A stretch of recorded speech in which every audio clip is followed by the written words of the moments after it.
नमस्कार दोस्तों, आप देख रहे हैं देसी अपडेट।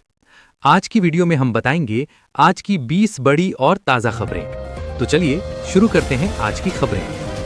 अंतर्राष्ट्रीय बाजार में कच्चे तेल की कीमत $100 प्रति बैरल से ऊपर पहुंचने के कारण भारत के शेयर बाजार में भारी गिरावट देखी गई। बीएसई सेंसेक्स और एनएसई निफ्टी 50 दोनों में तेज गिरावट आई और निवेशकों को बड़ा नुकसान हुआ।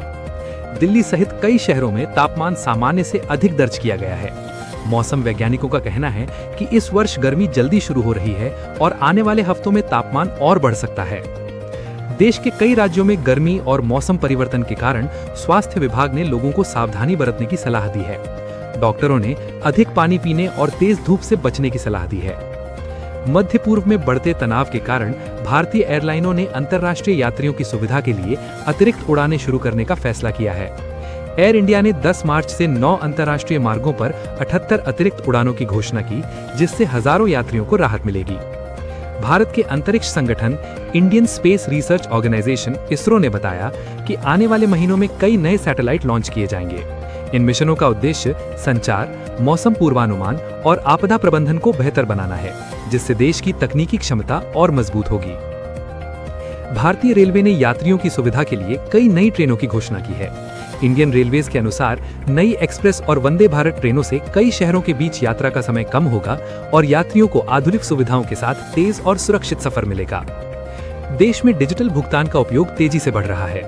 National payments corporation of India के अनुसार यूपीआई के माध्यम से हर महीने करोड़ों लेन देन हो रहे हैं, जिससे भारत दुनिया में डिजिटल पेमेंट के क्षेत्र में देश के कई हिस्सों में मार्च के शुरुआती दिनों में ही गर्मी ने जोर पकड़ लिया है। मौसम विभाग के अनुसार राजस्थान, मध्य प्रदेश और उत्तर प्रदेश सहित कई राज्यों में तापमान सामान्य से 5 से 7 डिग्री सेल्सियस अधिक दर्ज किया जा रहा है। भारत सरकार ने कहा है कि फिलहाल पेट्रोल और डीजल की कीमतों में तुरंत बढ़ोतरी की कोई योजना नहीं है। सरकार ने स्पष्ट किया कि देश के पास पर्याप्त तेल भंडार मौजूद है और सप्लाई को लेकर कोई गंभीर चिंता नहीं है। भारत ने ऊर्जा सुरक्षा को मजबूत करने के लिए रूस से लाखों बैरल कच्चा तेल खरीदा है। विशेषज्ञों का मानना है कि इससे भारत को सस्ता तेल मिलने में मदद मिलेगी और घरेलू ईंधन कीमतों को नियंत्रित रखने में सहायता मिल सकती है। देश के कई बड़े शहरों में होटल उद्योग ने एलपीजी सिलेंडर की कमी की शिकायत की है।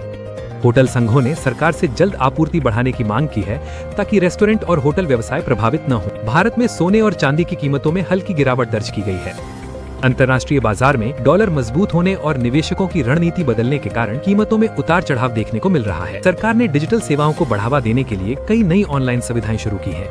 अब नागरिक सरकारी योजनाओं, दस्तावेजों और आवेदन से जुड़ी कई सेवाओं का लाभ घर बैठे डिजिटल पोर्टलों के माध्यम से प्राप्त कर सकते हैं। देश में अक्षय ऊर्जा को बढ़ावा देने के लिए कई राज्यों ने नए सोलर और विंड प्रोजेक्ट शुरू करने की घोषणा की है। इन योजनाओं का उद्देश्य स्वच्छ ऊर्जा उत्पादन बढ़ाना और कार्बन उत्सर्जन को कम करना है।